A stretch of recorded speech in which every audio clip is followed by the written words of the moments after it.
जीव जब ईश्वर के समक्ष उपस्थित होता है तो ईश्वर उसे कहते हैं कि हे जीव, तुम्हें अपने नए जन्म की ओर जाना होगा। तो जीव कहता है, हे ईश्वर, हे विधाता,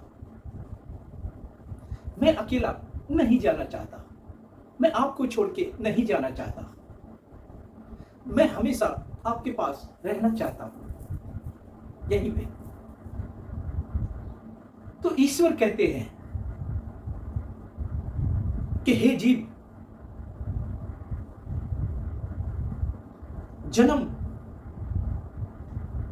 तुम्हें लेना ही होगा, क्योंकि तुम्हारे द्वारा किए हुए अपराधों के कारण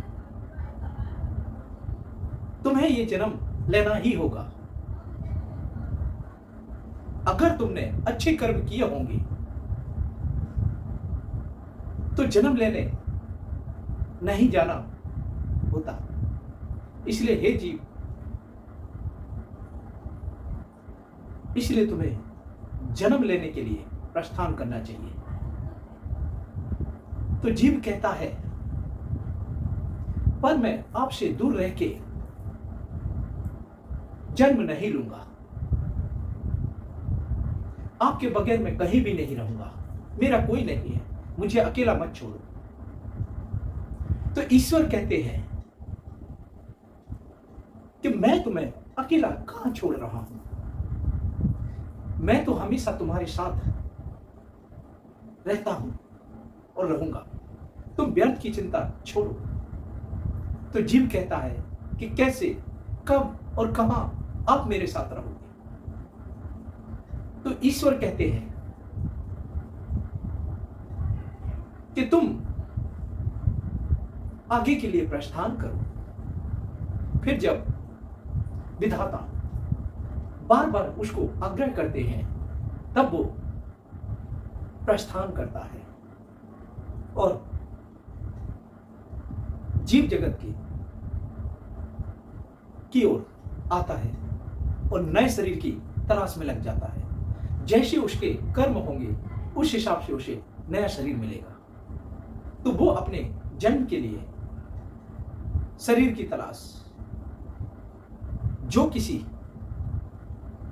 मादा जीव के गर्भ में बन रहा होता, जो शरीर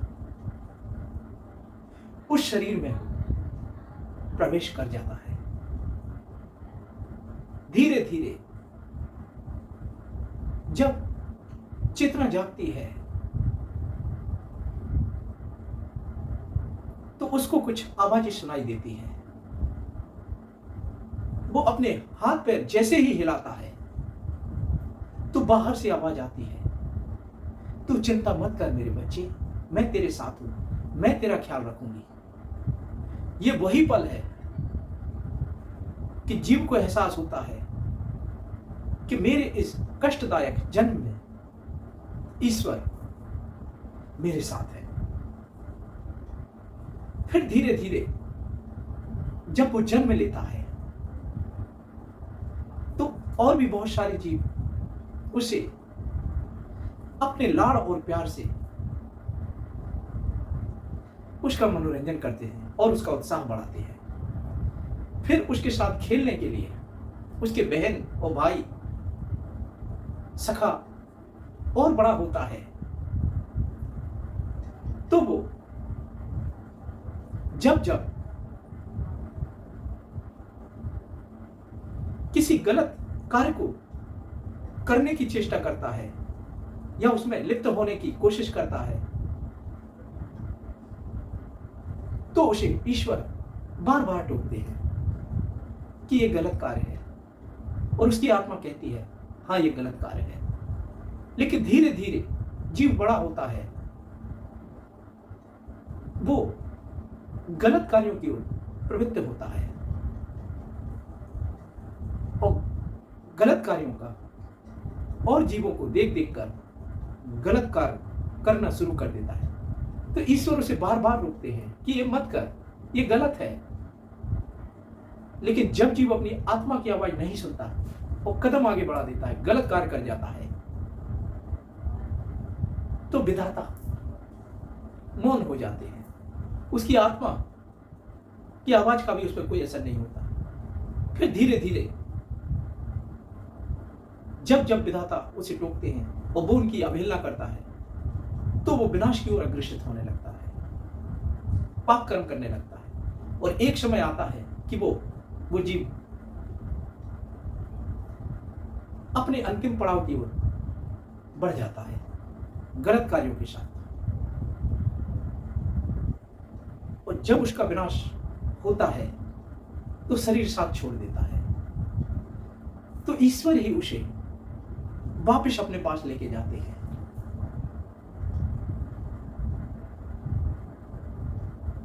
वापस अपने साथ लेकर जाते हैं। और जीव ने जैसे कर्म किए होंगे वैसे कर्मफल के हिसाब से उसे दंड मिलेगा और वो जन्म मरण में फंस जाएगा। इस तरह से जन्म से लेकर मृत्यु तक और मृत्यु से लेकर जन्म तक ईश्वर हमेशा जीवों के साथ रहते हैं। फर्क कितना है, कुछ जीव इन चीजों को समझ जाते हैं, पर अधिकतर जीव इन चीजों को नहीं समझ पाते हैं और वो मोह माया में फंस कर रह जाते हैं। विकृत मानसिकता के साथ जीव जगत को नुकसान पहुंचाने में लग जाते हैं और विनाश को प्राप्त होते हैं। सीधा और सरल मार्ग छोड़कर जीव जगत में जन्म लेकर जीव विधाता को यहां वहां ढूंढता है, इस उसमें ढूंढता है, पर विधाता हमेशा जीव के साथ में रहते हैं, जीवों के साथ में रहते हैं। वो कभी जीवों का साथ नहीं छोड़ते हैं। जीव विकारों के अधीन होकर लालची हो जाता है और वो सिर्फ अपने आप को बड़ा दिखाने के लिए और जीवों के जीवन को अपने फायदे के लिए इस्तेमाल करता है और विनाश के उस कगार पर जाकर खड़ा हो जाता है जहां उसे सिर्फ उसके अपराध ही नजर आते हैं। इन कार्यों के द्वारा जीव ये भूल जाता है कि वो नश्वर है, मिट जाना है।